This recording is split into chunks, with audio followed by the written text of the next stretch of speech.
engagement is going towards getting the message out there, involving parents, involving guardians, the usual high-level engagement, social media, wherever it is that we can pass the message to, whoever we can pass the message to bring, to nominate young people and to bring in their energy to their world. So we are making progress. And I remember when we started off, I said, that's our goal. Yeah, we may hit it, we may not hit it. You may surpass it. We may surpass it. Yeah.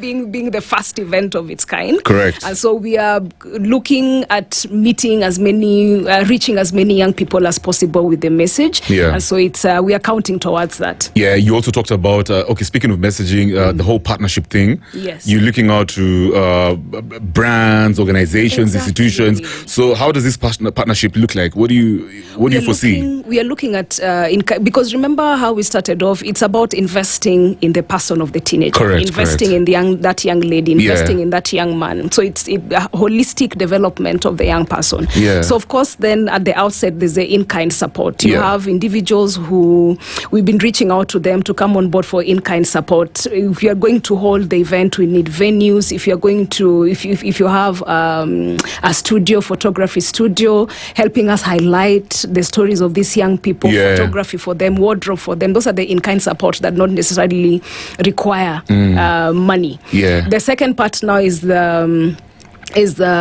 financial support aspect, where now we are also reaching out to partners who are willing to come on board to support the young people. Correct. Because again, we need they need certificates, they need trophies moving forward, because we said that there's going to be a lot of engagement post the event itself and post the awards itself. They'll also need I'll give you an example. One of the things that we are hoping for post the awards, because it's not just one event. We are looking at having post awards and post-programming engagements. Yes. And part of this includes supporting the young people, say, with issues of mental health. Right.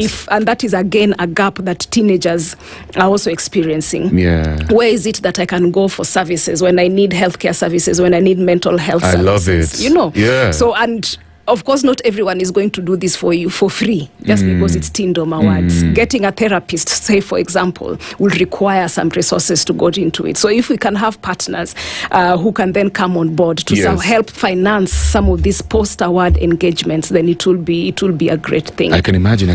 So if somebody's listening to you right now, or a company, how can they plug in so that they can also make a difference? Yes. Yeah.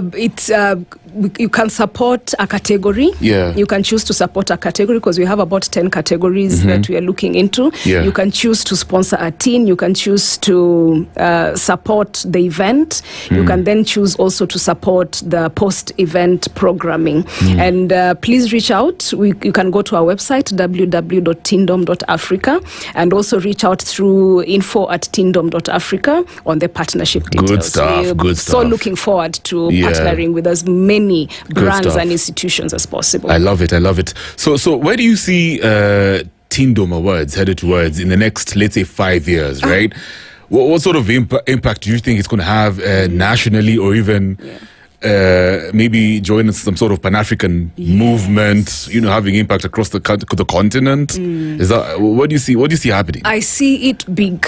I see it making great impact, not only in Kenya, not only Nairobi, not only within the East Africa community, but across Africa. Because remember, I said at the beginning, this is a community or a demographic that is not focused on. And so there's that hunger to reach out to many more young people. There's a lot of interest in partnering to foster the kind of ideals and values that we want to see among within and around young people. And so my vision is that from here, it's going to be an annual national program. And I keep telling the people that are on board that I don't mind starting with one teenager. I don't mind growing from there to 5 to 10, impacting 20 maybe in the next year or so. But the bottom line is that we are reaching out to young people, we are impacting their lives, we are supporting them, we are mentoring them, and ensuring that they are able to thrive through adolescence into the kind of adults that we want to see in the future. By the way, what's the feedback like from their parents? It's been great. It's been really great. We are at a point where the message is out there. We are getting very good feedback. We are having engagement on the nomination platform, on our social media feeds. Now it is turning that into the actual nominations, into the actual partnerships, into the actual engagements with the young people, which is great for something that's just starting. So we are really encouraged. Yeah. So I'm going to ask you a personal question. As you engage with young Kenyans, teenagers especially, what's the one epiphany that you get? Like, what have you learned? You know, and you're like, wow, this is like a light bulb moment. Yeah. They're tiny adults. Or small adults. I get it. You know, the assumption often is like when you're dealing with a child, you want to speak to them and approach them as children. But then for teenagers, they are in between childhood and adulthood. And there are certain things that, conversations that you can have with them that even for you get to learn something from them.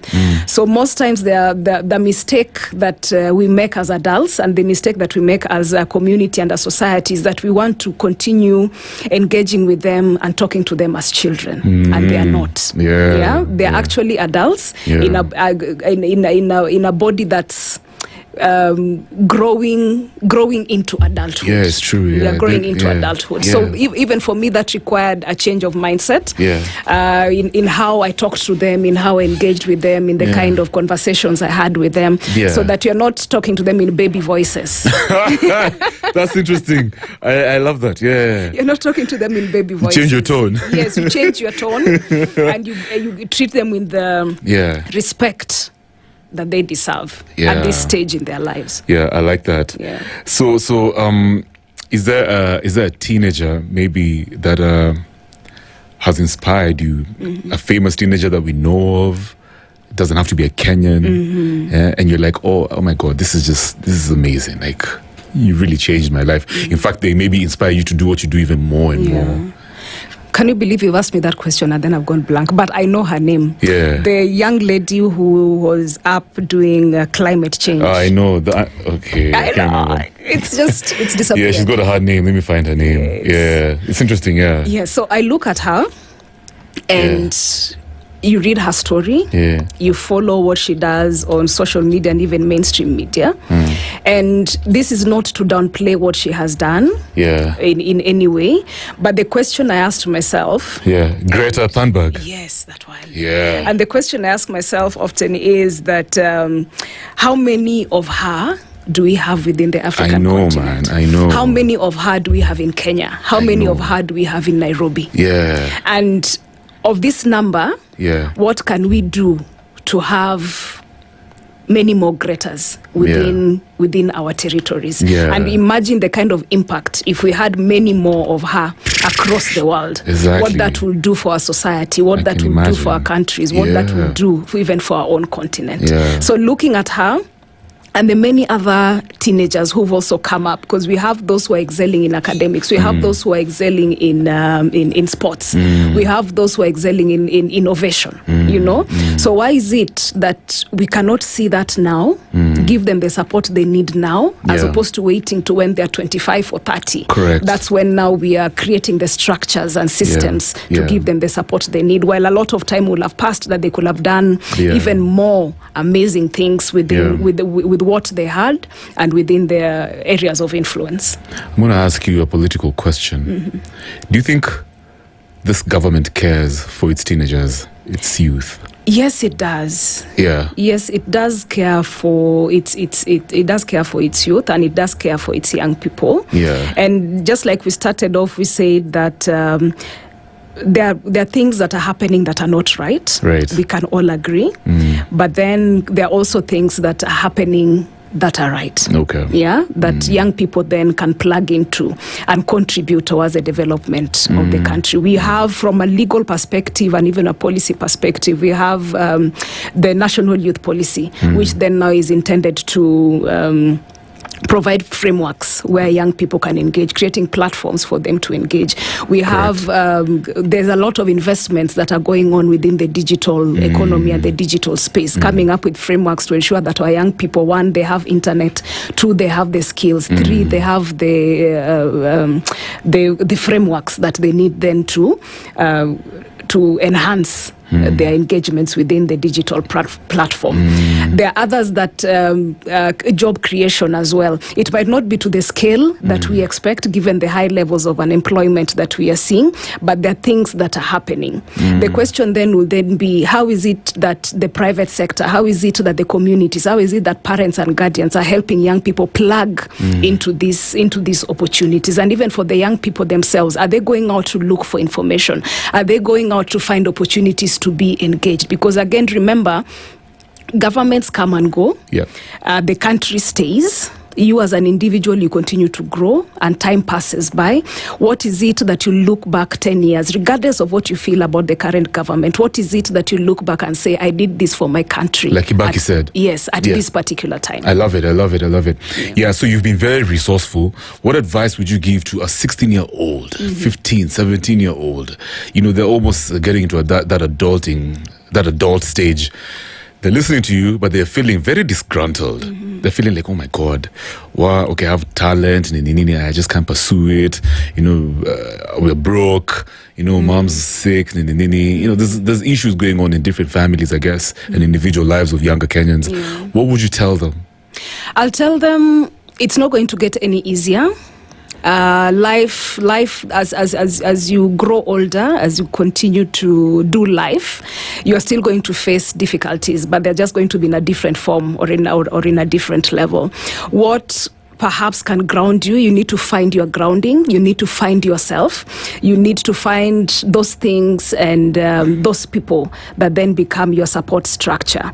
At the bottom of it, again, for me, I talk a lot about self-awareness. Find what your strengths are, find what your contributions are, not only to yourself, but to your community and even to your country. And I think that is where the more you serve people, the more you get out of your comfort zone, the more you build that community around yourself, then you emerge stronger from whatever difficulties you're facing at that particular point. And I'd also like to stress that for young people, there's always and I remember this even for myself, there's always the, how do I put it? There's always the motivation or the assumption that you can save the whole world. Yeah, it's true. You cannot save the whole world.